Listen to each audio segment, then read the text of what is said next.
Every year you work harder and somehow end up in the same financial place. Why?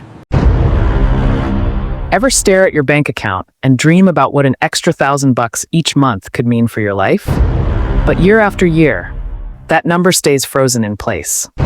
Sure, you get that tiny raise, maybe 3%, and you feel thankful for a hot minute. Then reality hits. Inflation gobbles it up faster than you can blink. And suddenly you're standing in the exact same spot you were 12 months ago. Here's what gets me, and honestly, what most folks never truly grasp. That frozen paycheck isn't some random stroke of bad luck. It's not just prices climbing higher and higher. It's the consequence of particular choices you're making. Or honestly, choices you're avoiding altogether. See, there are hidden pitfalls woven into the fabric of traditional employment that trap the majority of workers into making essentially identical money they were pulling in 5, even 10 years back. And here's where it gets wild. Once these pitfalls become visible to you, you can't ignore them anymore. They're everywhere you look. You'll start questioning why nobody's having honest conversations about this, why schools skip over it entirely, why everyone just shrugs and accepts this as normal life. I'm John, and I'm borderline obsessed with figuring out careers, income, and the puzzle of why certain people seem to float upward on the salary ladder without breaking a sweat, while countless others hit a wall almost instantly and never crack the code to move forward. If you're exhausted from watching your income flatline while everything around you gets more expensive, do me a favor right now. Smash that subscribe button and drop a thumbs up on this video. But only if you're serious about actually breaking these patterns, not just nodding along. And hey, drop a comment and tell me, where in the world are you watching this from? I want to know who's ready to make real changes to their financial future. All right, before we jump into these pitfalls, let me hit you with a question. When you scored your current position, were you thinking long-term? Like, were you mapping out a real strategy for wealth building and earning growth? Or were you just focused on landing the gig and cashing those paychecks? Be honest, most of us fall into that second category. We fixate on getting hired, on proving we're capable, and then we basically go on autopilot.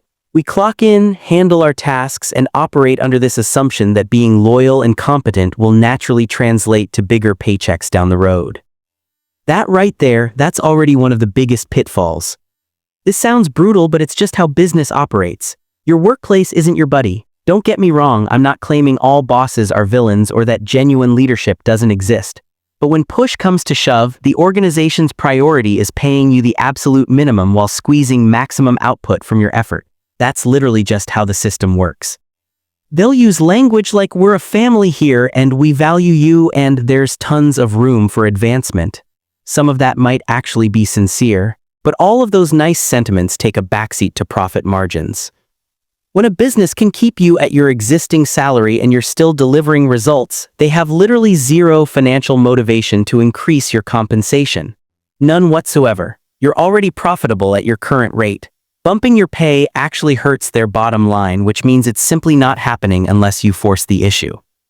I know a guy who spent 12 full years at one company, solid organization, decent people running it. He genuinely enjoyed his teammates. He was the definition of loyal, reliable as sunrise, worked his tail off. He started at 40 grand annually and climbed to about 50 grand. Sounds like movement, right?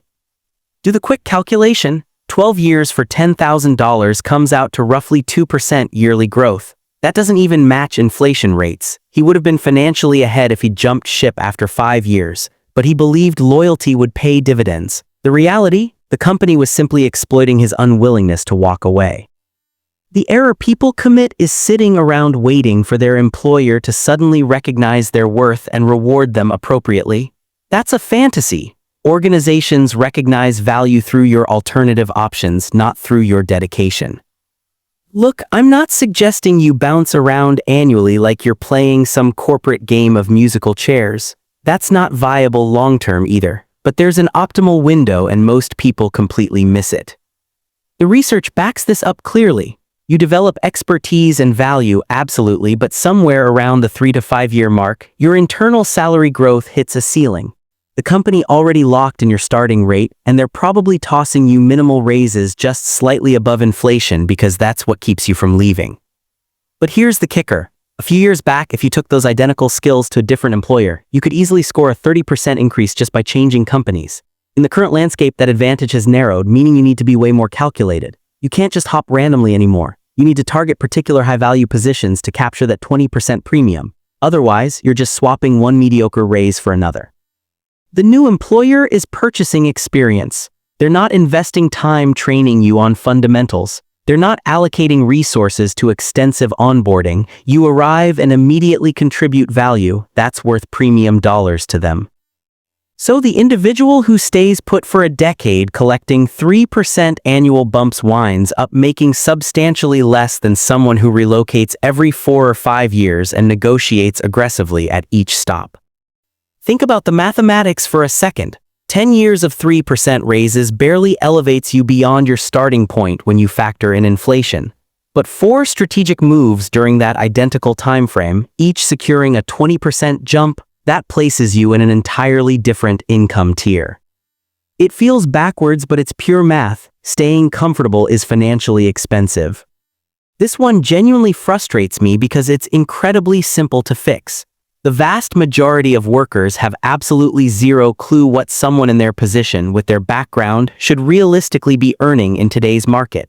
They just accept their current compensation and assume it must be somewhere in the reasonable range. Spoiler alert, it's not. You could be walking away from $50,000 without even realizing it. Platforms like Glassdoor, Payscale, and LinkedIn's salary tools provide actual data on what real people in your role are genuinely earning. Not hypothetical figures, actual numbers from actual professionals, but most folks never bother checking. They just cross their fingers and hope they're being compensated fairly. That's a guaranteed recipe for staying stuck. The companies doing the hearing, they know the market inside and out. They've got salary ranges. They've got comprehensive data. When you negotiate, you're essentially going up against someone who's done extensive homework and you probably haven't done any. Of course, you're losing that negotiation. So instead, you just don't ask. You drop subtle hints about wanting more money. You perform exceptionally and hope someone takes notice. You casually mention you're handling additional responsibilities. Surely that'll result in higher compensation. It doesn't work that way. People aren't telepathic, and most managers are trying to control expenses just like everyone else. If you don't explicitly request a raise supported by concrete value you've generated and market research backing your request, you're essentially accepting whatever the company decides you're worth. And they've decided you're worth exactly what you're currently getting.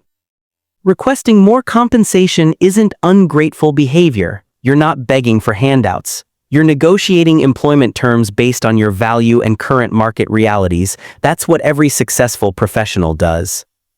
But most people absorbed messaging from childhood about being grateful for what you have and not asking for more.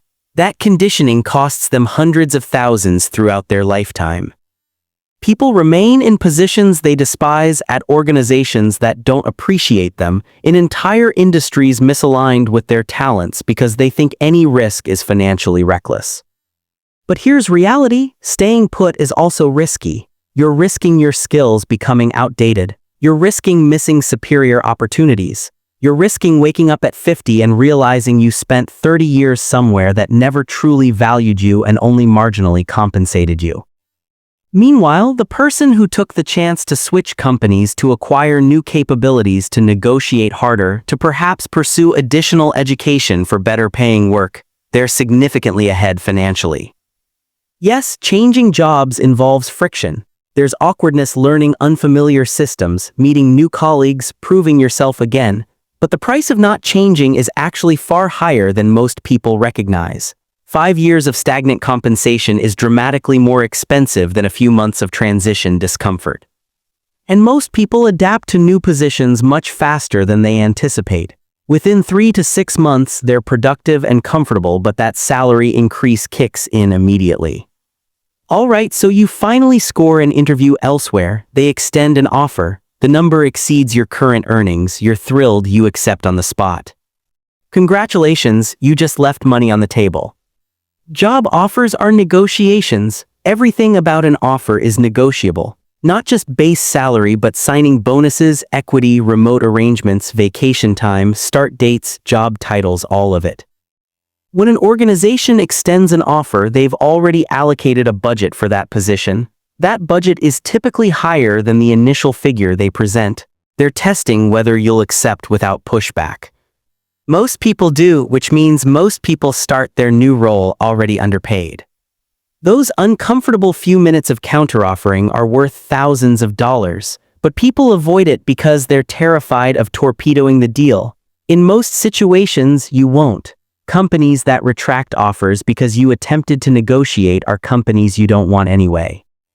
You're at work daily, answering emails endlessly, attending back-to-back meetings, checking things off lists. You're exhausted by evening, so you assume you're generating substantial value and the company will eventually recognize that and increase your pay. Except organizations aren't compensating you based on how busy you appear. They're paying you based on what someone else would accept to do your job. If you're just staying busy without actually impacting anything that truly matters, you're not increasing your market value. You're just building a routine. The people earning significantly more than you aren't necessarily working harder hours. They're working differently. They're focused on high-impact initiatives. They're the ones closing major deals, fixing critical infrastructure, leading crucial projects, thinking strategically about organizational direction. That's what increases your market worth. Busy work just keeps you trapped. You become proficient at your current job. You know all the internal systems. You understand how things operate at your specific company. You've developed a particular skill set that's useful in your specific role at your specific organization. But those skills don't necessarily transfer to the broader job market. If you left tomorrow, how many other companies would value what you've learned? If the answer is not many, then you've been investing in yourself incorrectly. The people commanding the highest market value possess skills in demand across numerous companies and industries. If you're a Python developer, you're valuable everywhere. If you're a project manager with a proven record of delivering results on schedule and under budget, you're valuable everywhere. If you're a salesperson who consistently crushes quotas, you're valuable everywhere. But if you're merely the person who knows how your specific company operates, you're not valuable elsewhere. So you're stuck. Your only leverage is finding another similar position at another similar company, and they understand that. That's why they feel comfortable keeping your compensation flat. You can't leave without taking a financial hit, and they know it. There are people out there pulling in 6 figures doing things they figured out independently. They didn't wait for someone to grant them permission. They didn't get approval from an employer. They identified something they could offer, figured out how to deliver it, and made it happen. Meanwhile, you're at your traditional job doing exactly what you're instructed to do, waiting for someone to notice you, promote you, and hand you a raise. The reality of how the world operates is that you create your own opportunities. You identify gaps, you solve problems, you build capabilities, you put yourself out there, you network, you embrace challenges. None of that requires permission, but most people spend their entire existence waiting for permission. They wait for someone else to decide they're deserving of success. That person isn't coming, you have to decide it yourself. You rack up years and years of experience. You've been doing the same job for 15 years, surely that experience carries significant value. It carries some value, sure, but not nearly as much as you think. Experience only increases your worth if you've actually progressed meaningfully. You've learned new things, you've assumed greater responsibility, you've developed leadership capabilities, you've expanded your knowledge base. If you've just been doing identical tasks for 15 years, that's not experience, that's repetition. And repetition doesn't command higher pay, progress does. Your entire professional value is concentrated in your current job. You don't know people at other organizations. You lack connections throughout your industry. You're not participating in professional communities. You're not known for anything beyond your current workplace. That makes you incredibly vulnerable and incredibly limited. Opportunities flow through networks, better positions come through networks, higher salaries come through networks. The person who knows 30 people in their industry has access to opportunities that the person who only knows their immediate coworkers will never even see. Building a network isn't something you start only when you desperately need it. It's something you do continuously. Attend industry conferences, join professional associations, connect with people on LinkedIn, have coffee meetings, become known for something, contribute to your field. The people consistently earning above average are the ones with robust networks who hear about opportunities before they're publicly advertised, who get referred by trusted connections, who have options and can therefore negotiate harder. You got hired to do X, so you exclusively do X, nothing beyond that. You don't explore related skills. You don't learn what the next career level looks like. You don't understand how your work connects to the bigger organizational picture. You're in a box. The people breaking through the salary ceiling are the ones who understand the complete scope of what's happening around them. They can see where the company is headed. They can identify problems requiring solutions. They can move between roles and expand their responsibilities. They're not narrowly fixated on their job description. They're examining the whole landscape. That breadth of perspective is what separates the people making average money from the people making good money. Everyone fixates on salary negotiations and completely ignores everything else. But benefits can represent substantial money: health insurance, retirement matching, stock options, flexible work arrangements, professional development budgets. All of this carries real financial value, and most of it is negotiable. If a company won't budge on base salary, they might give you additional vacation days or a larger professional development budget or the flexibility to work remotely 4 days weekly. Those things hold genuine value to you and they cost the company less than direct cash. But you have to ask, you have to understand what matters to you personally and negotiate for it. If you just accept the standard package, you're leaving money on the table yet again. Most people cap their thinking at whatever seems reasonable to them personally. Maybe you think making $80,000 is unrealistic, so you don't even attempt it. Maybe you think hitting 6 figures is reserved for people in certain fields, so you never invest the work to get there. You've decided what's possible for you, and you've limited yourself based on that arbitrary ceiling. But reality is that most ceilings are imaginary. They're just limits you've imposed on yourself. The person in your identical field with the same background who also started in entry-level positions is now earning significantly more because they didn't accept those limits. They didn't think their job was simply to do what they were hired to do. They thought their job was to create value and get compensated for it. And that's a completely different approach.